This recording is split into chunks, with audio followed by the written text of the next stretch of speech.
One of the best things I heard was never confuse debt with creativity. And I think Ryan Cohen he's definitely feeling himself. He's definitely he's a nerd that got popular and doesn't know how to be that person. Yeah. He kind of proved it with the 2022 Bed Bath & Beyond stock purchase. Yeah. And then the pump and dump. Yeah. It's like, bro, what are we talking about? It's time for the Chris and Andre Show. What started my whole fascination with this topic on GameStop and their CEO, Ryan Cohen, God, he's such a tool. announcing that they were making a $56 billion bid to acquire eBay. Which is roughly 5 times the size of GameStop, I think they said. Yeah. And what started it was that he was on CNBC and he was being interviewed by Andrew Sorkin, right? Yeah. Aaron Sorkin? Andrew Sorkin? Andrew. I can't remember. That's a guy. Yeah, Aaron Sorkin's a writer, I think. Anyways, the other Sorkin.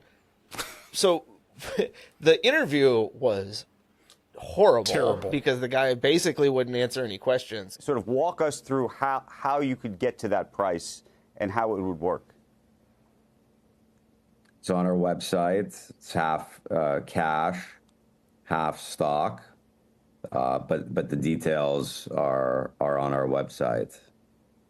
Okay, so you've built up a stake in this company already. You've had conversations with the company. You've tried. What's happened here? No. And the 20, as far as I understand, while it's considered a highly confident letter, meaning TD saying they're highly confident that they would provide the financing, it's not locked financing. Yeah, we'll see what happens. Come to find out later, some people think that he did it on purpose because he didn't like their coverage of GameStop over the years. I don't know. I mean, didn't you guys call for GameStop's demise multiple times? Well, look at our financial performance. Is it better than you guys anticipated? Because you guys said it was going to be doing really, really poorly, and it's actually doing okay. And then I did see the interview that he did on like Fox Business or whatever, and it was more like, friendly. He certainly wasn't being such a fucking douchebag. But anyways, eBay has since... Yeah, I'm go going ahead. to say this. He is definitely a Temu fucking Elon Musk. Elon Musk, yeah. He really and that's is. not even a good bar, but let's It's go. not, but yeah, so eBay has roundly rejected their offer, citing it to be neither credible nor attractive, was how they described it. And so the whole CNBC interview was over trying to understand where the money was going to come from for this, right? Because they were saying they had $9 million in cash. They had another $20 million that they were supposedly going to get from TD, even though that wasn't like guaranteed. I'm sorry, you meant to say billion. Billion, yeah, sorry. Billion with a B. And then they... and there was like another 11 million. Anyways, yeah, they were going to issue some shares. And that was going to leave them still $16 billion short of the $56 billion bid. And the guy just refused to answer any questions and basically kept saying, well, it's on our website. I don't understand what's so confusing about this. And then it turns out that was because they were trying to do it as a leveraged buyout of eBay to use eBay to do what the private equity firms do, where they take out a loan to purchase the company and then saddle the company they just purchased with said debt. One of the best things I heard was never confuse debt with creativity. And I think Ryan Cohen he's definitely feeling himself.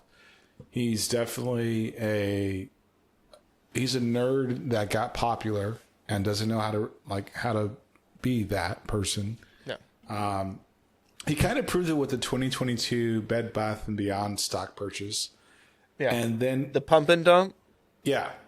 It's like, bro, what are we talking about? And it's the people that thought he was trying to do a get back of CNBC, they were Reddit bros. Yeah.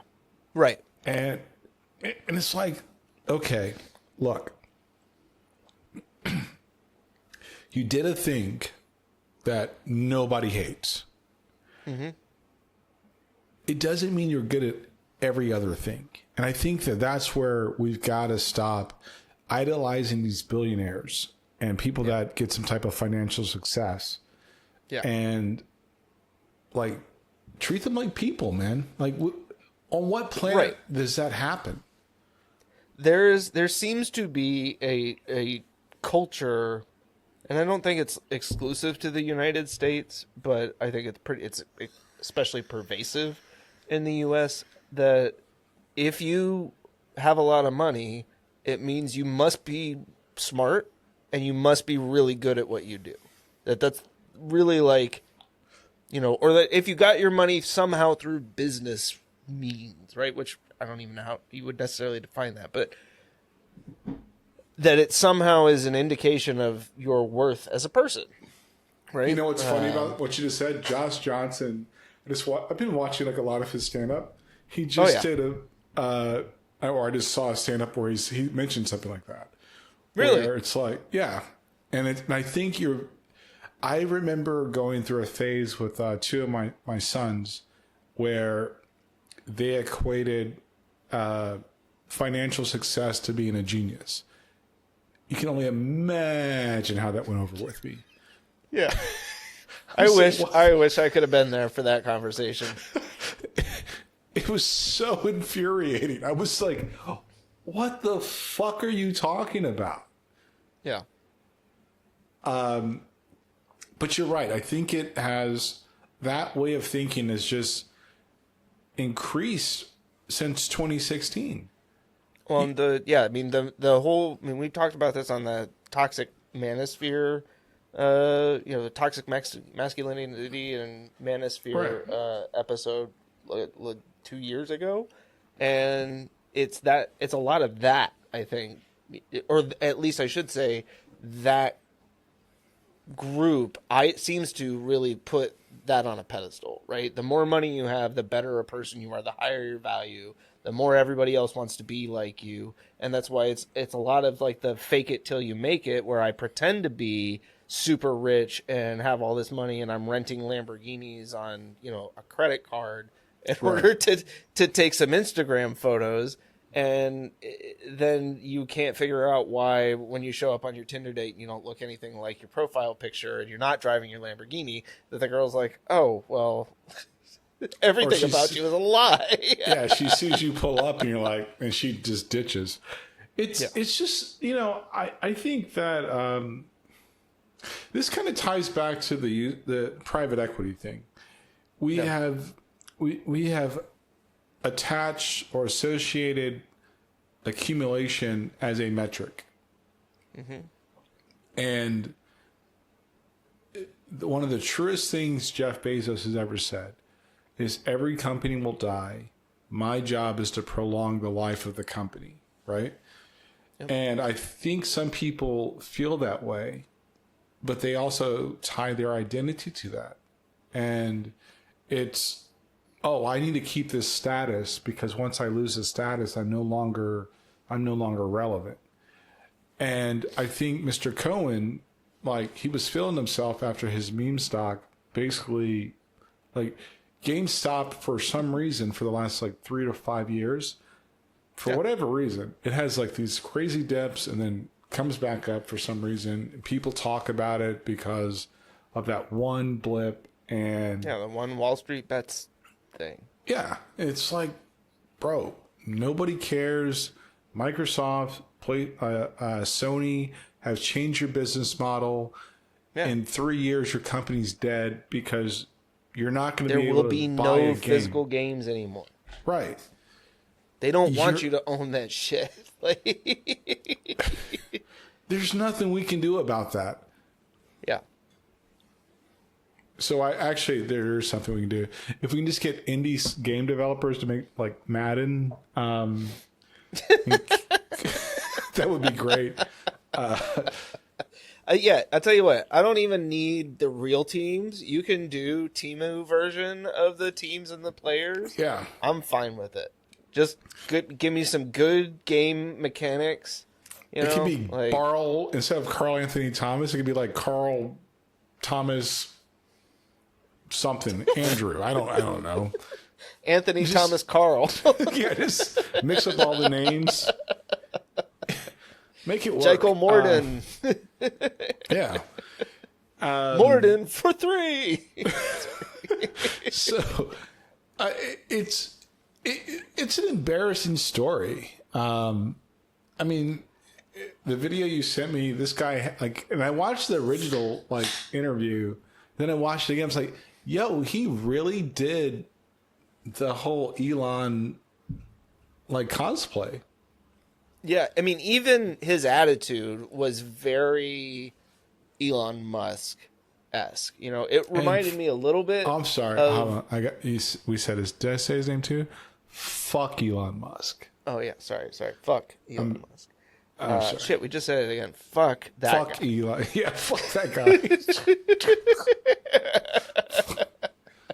No, but like, it reminded me of from the BYD when the old clip of him being interviewed and the girl's talking to him about BYD and he's just laughing. Why do you laugh? Have you seen their car? I have seen their cars, yes. In fact, at the Berkshire Hathaway meeting, I saw their cars. Yeah. Well, they're on a different. Tell me why you're laughing. You don't see them at all as a competitor. No. And he won't answer because he's like, well, have you seen their car? And it's like, yeah. But what's the point? Like, are you not? Yeah. Right? Yo, that is a get back. I mean, I'm telling you, like, hands down, Yeah. It's like, and China, you know what they've done to him? They have kind of restricted some of his sales. Yep. Which I think it's like, bro, you can't be out there outside saying wild shit. I was just going to say, you can't be wilding out and think you can still roll up to China and be like, buy my EV. Like, it's not how that's going to work. Yo, you're right, because he had hair then, and he was giggling like a little schoolgirl. Oh, we got to put He that was, clip because in he there. didn't have an answer. And probably because deep down inside he was terrified. I mean, shit, Tesla's not even trying to be a fucking car company anymore. Now Because they're because he knows that it's a fucking that he's lost. Like, well, let's remind the audience, he did not start Tesla. yeah, no, but he's gonna end it. It's like he's another like poser. Like, apparently Sam Altman is a shitty developer too. I saw an article a while ago that his code is ass. Yeah, he's a marketer. Well, yeah, but at least I mean, he not built by built like his trade. He built his first thing though. Elon, Okay. like, What did we just say a minute ago though? That just because you did it once doesn't mean that you're good at everything, right? Pretty good. But like my ex-wife used to say, anybody can do it once. that's fair. But Elon's like, his shit's like ass. I don't know what's worse than ass, but his code, his understanding of code, his understanding of databases, His is understanding like of garbage. humans, like the man does not understand people. Well, you know, he brought his mommy on SNL to explain he's got autism. And I know autistic people. They're not like assholes. Yeah. Like, having autism doesn't give you the right to be an asshole. No. It's a spectrum. It's like everybody's... That's right. If it's a spectrum, everybody's on the spectrum, asshole. We're all So- autistic to some degree. Yeah. So I don't hate GameStop. What I do admire about the meme stock thing is I personally don't fucking respect Wall Street or the SEC. Like, Yeah. I really don't.